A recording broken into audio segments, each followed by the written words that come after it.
La viralité, ce n'est pas de la chance, c'est calculé. Et je vais vous montrer les 7 secrets storytelling de la méthode 3-7-2 qui vont vous permettre de générer des millions de vues à chaque fois. Si vous n'êtes pas capable de recevoir ce que je vais vous donner dans les prochaines minutes, alors vous allez continuer à galérer sur la création de contenu. Parce que 1, les gens sont de plus en plus exigeants et 2, la concurrence est de plus en plus rude. Alors si vous êtes intelligent, eh bien vous y arriverez. Tous ces secrets vont vous permettre de débloquer les situations dans lesquelles vous êtes lorsque vous faites des 300 vues, des 500 vues, ou alors vous n'atteignez pas les paliers de viralité que vous souhaitez pour votre activité. Première chose à comprendre, c'est que une unité de contenu, c'est 3 choses, un hook, une histoire et un call to action. Dans le hook, il y a 3 composantes, d'où le 3 de la méthode 3-7-2. Dans l'histoire, il y a 7 composantes, et dans le CTA, call to action, il y en a 2. Donc, dans la précédente vidéo, j'avais déjà tout expliqué, ce qu'il faut faire sur les hooks, pourquoi il faut passer d'un hook une couche à un hook multicouche, donc 3 couches, qui sont hook visuel, hook audio et hook textuel. Si vous n'y arrivez pas, eh ben ça va être très compliqué pour vous, pour les raisons que j'ai énoncées tout à l'heure. Donc je vous invite fortement à regarder la vidéo. Il y aura beaucoup plus de détails sur cette dernière. Ce qu'on va voir aujourd'hui, c'est les 7 principes du storytelling. Donc on va voir l'effet Zeigarnik, on va voir ce que sont les hot takes, un curiosity gap, tout ce qui concerne les plans pour augmenter la rétention. On va également parler de promesses, storytelling de manière générale avec les techniques, avec des courbes de Vonnegut, avec des courbes de Booker et également le principe de la boucle. Alors déjà, nous, on va commencer par l'effet Zeigarnik. Donc l'effet Zeigarnik, il dit quoi? Il dit qu'on retient mieux les tâches qui sont non terminées que les tâches qui sont terminées. Alors ok, cool, mais qu'est-ce que ça veut dire pour la création de contenu? Avant de vous donner le secret sur comment utiliser l'effet Zeigarnik, je vais vous montrer que vous le côtoyez tous les jours et qu'il est extrêmement efficace. Exemple tout simple, vous regardez une série. Qu'est-ce qui se passe généralement à la fin de la série, à la fin de l'épisode? Vous avez une tension. Il y a un conflit qui commence à arriver, il y a une intrigue qui commence à se déployer, mais vous n'avez pas la solution de cette intrigue. Pourquoi? Parce que la solution de cette intrigue, elle sera où? Elle sera évidemment dans le début de l'épisode 2.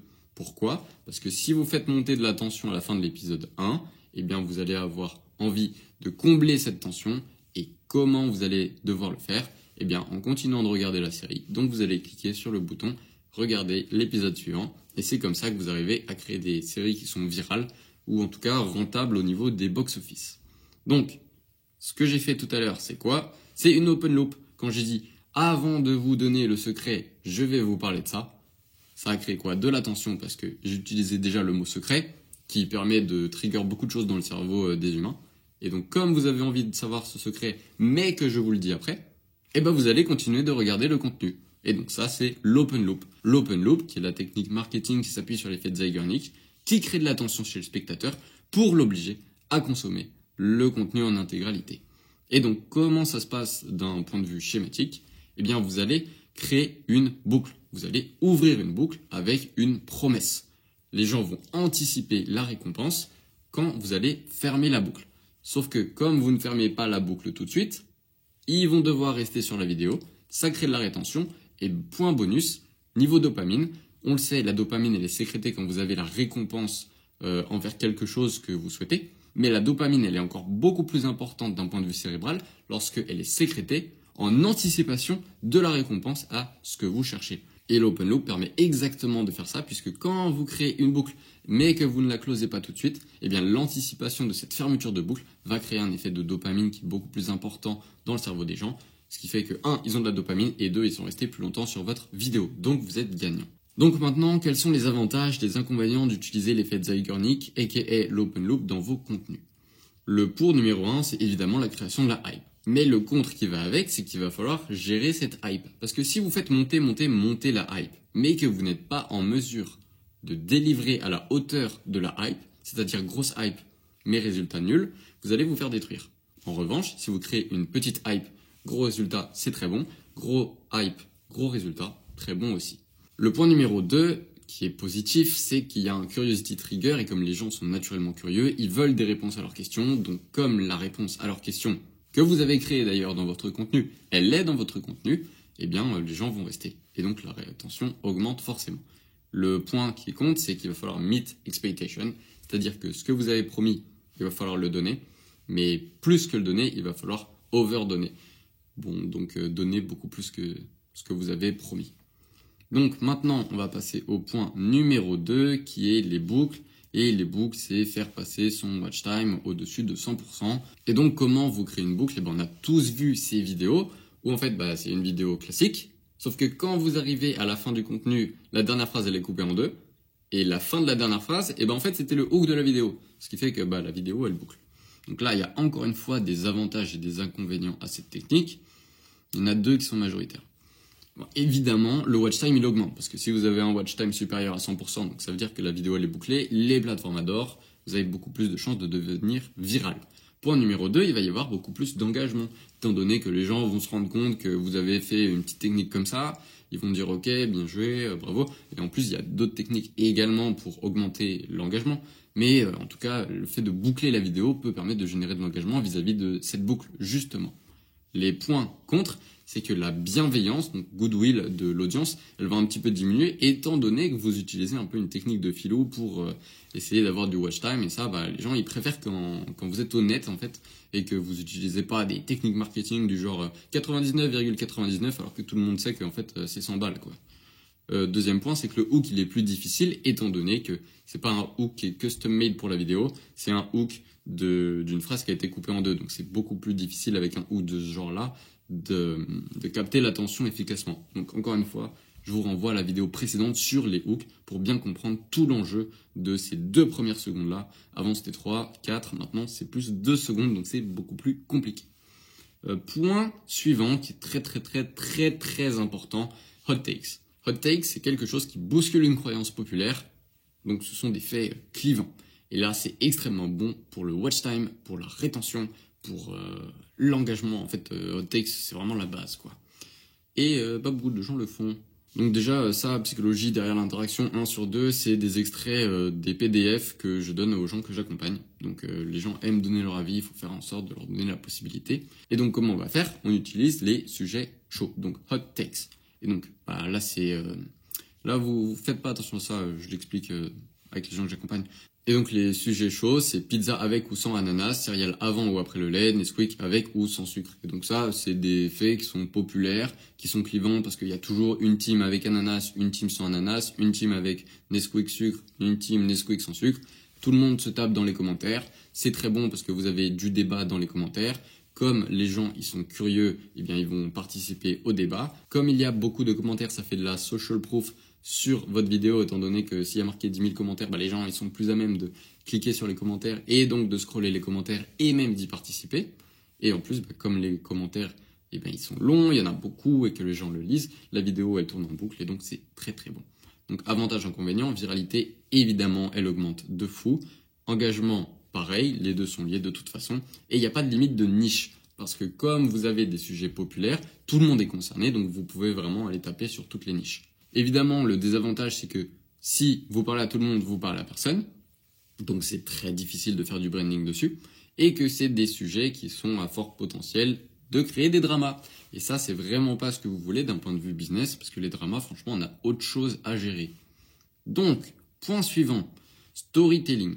Storytelling, ça va être quoi? Ça va être de structurer selon des cycles, utiliser des techniques et utiliser des intrigues comme les courbes de Vonnegut, comme les courbes de Booker, les intrigues de Booker. Tout ça, en fait, ça va vraiment vous servir. Encore une fois, il y a des avantages, des inconvénients. Et donc, les courbes de Vonnegut, c'est en gros, pour faire très simple, c'est la structure que votre histoire, elle va suivre en fonction des péripéties, en fonction de ce qui se passe. Et tout ça, c'est modélisable par des courbes. Et donc, comment ça marche cette courbe-là? Là, c'est ill fortune, là, c'est good fortune, là, c'est beginning, et là, c'est end. Donc, début de l'histoire, fin de l'histoire. Le héros est très heureux, le héros est très malheureux. Donc là, courbe verte, Cendrillon. On va l'utiliser comme exemple, étant donné que tout le monde connaît l'histoire de Cendrillon. Donc, Cendrillon a perdu sa mère, donc elle est malheureuse. La fée, elle arrive ici, elle lui donne des chaussures, donc son bonheur, il augmente. Elle lui donne ensuite des habits, son bonheur augmente, elle la maquille. Son bonheur augmente. Ensuite, là, elle rencontre le prince, boum. Et ici, elle est au paroxysme de son bonheur. Sauf que là, boum. C'est minuit, le charme, il s'arrête. Et du coup, elle retourne à sa condition initiale de malheur. Sauf qu'elle n'est pas au même niveau qu'ici, parce que là, elle a les bons souvenirs qu'elle a passés avec le prince lors de la soirée. Donc, elle n'est pas aussi malheureuse qu'avant. Ici, là, là, il se passe rien. Et le prince va partir à la recherche de Cendrillon étant donné qu'il a toujours sa chaussure en verre. Et là, le prince retrouve Cendrillon et donc là, c'est bonheur ultime. Donc en fait, tout ça pour dire que les courbes de Vonnegut vont permettre de créer des histoires que les gens aiment parce que toutes les histoires sont basées sur ces schémas-là. Donc je vous inviterai à aller beaucoup plus en profondeur si vous êtes intéressé par le sujet. Ensuite, il y a les points de Booker. Donc là, encore une fois, c'est comment vous créez une histoire. Et là, c'est le Seigneur des Anneaux, donc je vous inviterai à lire ça. Et en ce qui concerne le storytelling, vous avez les courbes de Vonnegut dont on vient de parler, les plots de Booker, donc ce qui était ici. Vous avez également des techniques de storytelling comme Crystal Ball, Twist, Hourglass technique et Camouflage Bomb. Ça, c'est des trucs... c'est pas basique, c'est assez compliqué, mais c'est pas le sujet de la vidéo. Là, je vous donne juste les insights de ce que vous pouvez faire, mais on va pas faire une masterclass storytelling parce que ça va durer des heures. Et après, il y a les storylines de Roms. Donc voilà. Après, il y a évidemment comment vous faites pour bien moduler votre voix, etc. Les parties qui sont généralement en 3 actes selon Aristote et votre plan de communication. Mais tout ça, c'est assez complet. Ça va pas tenir là maintenant. Et aussi, le plus important, c'est les cycles d'énergie. Alors généralement, une vidéo, c'est ça. C'est beaucoup d'énergie en intro, beaucoup d'énergie en outro, donc en fin. Et au milieu, on se fait chier, en fait. Donc les gens, ils quittent. Donc ce qu'il faut faire, et là c'est tiré de qui ? MrBeast, un mec qui arrive quand même à avoir quelques millions d'abonnés sur YouTube. Et intro, elle est très bonne. Ensuite, y a eu un pic de dopamine là, donc les gens ils se reposent un petit peu.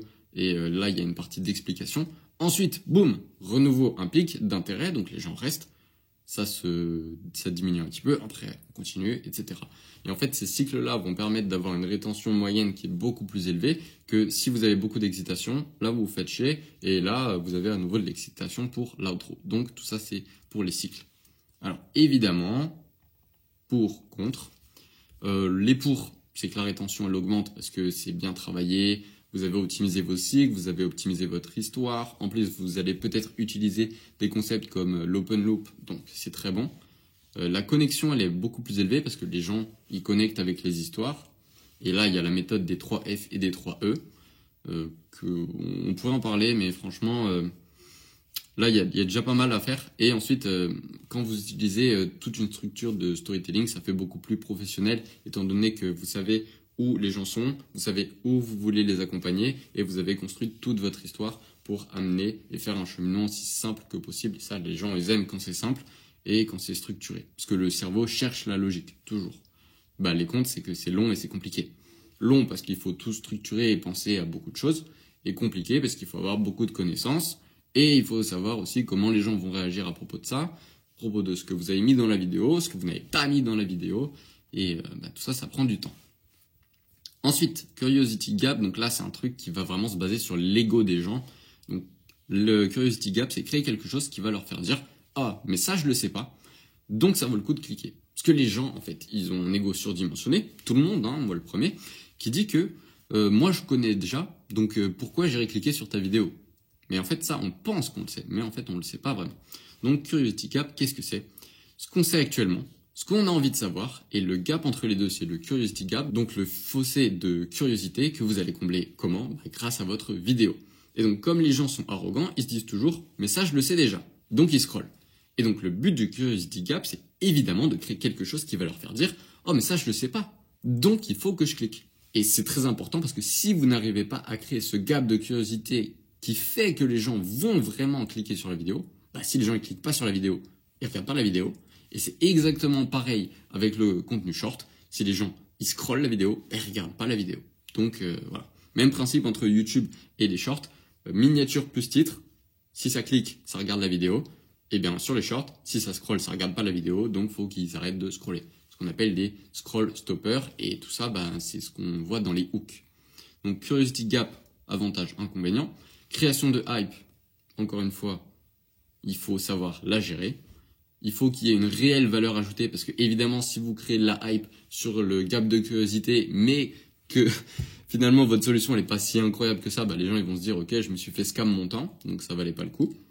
Et encore une fois Curiosity Gap, évidemment il y a un trigger sur la curiosité Et le problème, c'est que ça va aussi trigger leur ego. Et si les gens ont un ego beaucoup plus important que leur curiosité, ça va être problématique pour vous. Mais vous pouvez pas gérer l'ego des gens, donc faut faire avec malheureusement. Ensuite, promesse. Promesse, c'est donner une raison de rester parce qu'on va deliver sur la promesse qu'on a fait dans le hook. Donc, tout ça, on va donner des petits exemples de hooks génériques. Quelques exemples de phrases d'accroche génériques, donc les hooks. Arrête de faire X, fais plutôt Y. Donc là, vous faites la promesse que si les gens arrêtent de faire X et qu'ils font Y, ils auront X résultat. Donc vous avez envie de continuer. Ici, 90% des gens ne sont pas capables de finir cette vidéo. Là, ça va aller trigger l'ego des gens parce que les gens ils vont se dire « Ah mais moi, non, je suis pas comme 90% des gens, donc je vais finir de regarder la vidéo. » Et du coup, vous promettez aux gens qu'ils sont différents s'ils regardent la fin de la vidéo. Et comme les gens ont envie d'être dans le top 10%, ils continuent. Ensuite, dans le même style, c'est juste moi ou XXX. Et là, qu'est-ce qui se passe? Les gens ils se disent « Ah, mais moi aussi, je suis différent, moi aussi, je pense différemment. » Et donc, du coup, ils vont regarder la fin de la vidéo pour vraiment être sûr que eux aussi pensent différemment et qu'ils sont à l'extérieur de la masse. Donc là, encore une fois, avantage, inconvénient. L'avantage, c'est qu'il y a une création de hype étant donné que vous avez promis quelque chose et vous allez donner le résultat de cette promesse. Et la rétention est également plus élevée étant donné que les gens ont envie d'avoir le résultat de la promesse que vous avez fait dans le hook ou le début de votre histoire. Donc le premier point négatif, c'est que le hook il va être difficile parce que si vous faites un hook avec une surpromesse, donc par exemple fais 10 cas par mois en créant des photos avec une IA et en appuyant sur 3 boutons, ok, la promesse elle est très alléchante. Mais les gens ils vont pas cliquer parce que déjà tout le monde sait que c'est pas possible, ou tout le monde commence plutôt à comprendre que ce n'est pas possible, et ensuite vous allez passer pour un scammer parce que personne n'a envie d'avoir des astuces à 2 balles qui, à ce qui paraît, fonctionnent, mais ne fonctionnent pas, donc ça va desservir votre image de toute façon. Et le compte numéro 2, c'est qu'il va falloir over-deliver sur la promesse que vous avez faite. Et donc si vous faites un hook avec une surpromesse, c'est-à-dire qu'il faut encore délivrer beaucoup plus que la promesse, et si vous avez promis de faire 10 cas par mois en créant 3 photos d'IA, qu'est-ce que vous allez devoir prouver pour montrer que cette promesse elle fonctionne? Donc là, non, c'est beaucoup trop compliqué. Ensuite, dernier point, les plans. Donc ça, c'est pour augmenter la rétention. A-roll, B-roll, mettre des mèmes, changer l'angle de la caméra, etc. Tout ça pour encore une fois augmenter la rétention parce que il faut que les gens ils voient toujours quelque chose de différent étant donné que l'attention, c'est la monnaie de 2025. Et donc si vous n'arrivez pas à la capter, c'est compliqué. Donc les avantages, c'est que forcément la rétention elle est plus élevée. La compréhension elle est également plus élevée étant donné que vous montrez avec des schémas ce que vous dites. Et donc comme il y a des gens qui sont plus visuels, c'est beaucoup plus simple. Et de toute façon un schéma explique beaucoup mieux que les paroles. Et les comptes, c'est évidemment que c'est long parce qu'il va falloir faire du montage. Il va falloir trouver aussi les ressources dont vous avez besoin pour faire la vidéo. Donc tout ça pour dire que ok, le storytelling c'est super important, les hooks c'est encore plus important parce que si les gens scrollent, ils regardent pas votre vidéo. Évidemment, ce qui est aussi important, c'est le call to action. Qu'est-ce que vous allez faire de l'audience que vous avez réussi à capter? Est-ce que vous l'amenez dans la suite de votre tunnel ou vous continuez à lui donner de la valeur avec d'autres vidéos? Et donc, ce qu'il faudrait plutôt faire sur les hooks, c'est plutôt que de les amener dans la suite du tunnel, c'est continuer à leur donner de la valeur pour que eux-mêmes se qualifient pour ensuite rentrer dans la suite de votre tunnel. Parce que ça permet de ne pas créer de friction, donc les gens ils se sentent pas poussés. Et ensuite, plus vous leur donnez de la valeur, plus ils sont qualifiés. Donc c'est pour cette raison que moi je vous invite à regarder les vidéos suivantes pour continuer à avoir de la valeur.